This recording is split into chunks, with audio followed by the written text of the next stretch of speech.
This is part 2 of the module on problem interviews. I decided to make 2 videos out of that since it's the most important part. So it's really important you understand what you're doing here and to get this right.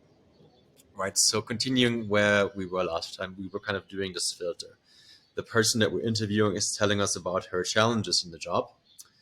And we're hoping we, go somewhere where we initially had a problem that we want to solve, but if not, we go somewhere else in the interview. But assuming, for HR professionals, it is her challenge to recruit young graduates, right?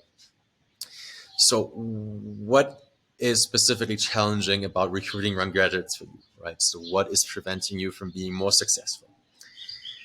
Right. So again, let her list neutrally the challenges she's facing. Right.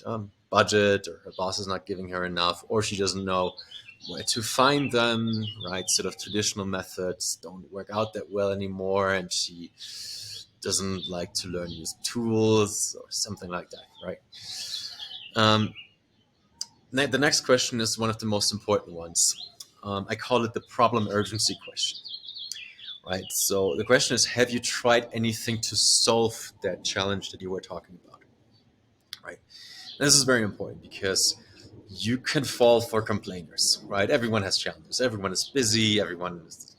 But if they haven't tried to solve that challenge, they might just like to talk about it, but not do anything about it. If that's the case, the problem isn't maybe as big as they say it is.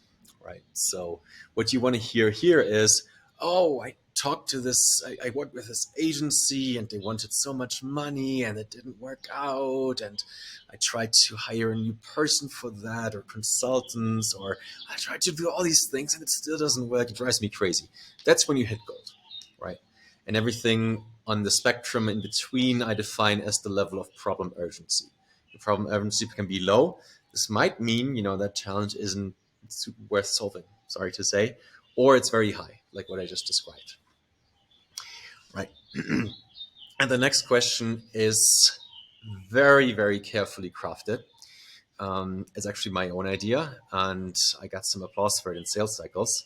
So, you in B2B, it's very important to know, can you sell to that person, right? And can you do that at a reasonable sort of amount of effort? Right. So does the person have budget? Do they have decision-making power? And, is it the right timing or whatever? So I tried to combine data about all these questions in one question. And that question is, if I had the perfect solution for you to solve your challenge, what would the process be for us to work together? That's sort of a sneaky way to get at, does she have budget? It's like, okay, you just come to me and we sign a contract and off we go. Or she says, hey, I get my new budget approved in Q4, so if it's anything before that, there's really not much you can do, and if we're not deciding in that amount of time, then I can't make decisions on any of that for the rest of the year.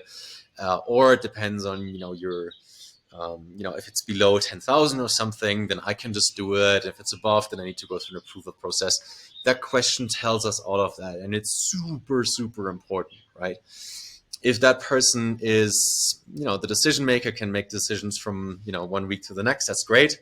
If, she's not a budget holder, or, has to go through an extensive approval process, that's kind of harder, right? So that's only worth it if your solution is more expensive. To phase it out, anything else we should ask but haven't? Sometimes I just leave this open for, other ideas that come up that the person has during the interview, right? So you want to have some leeway for that.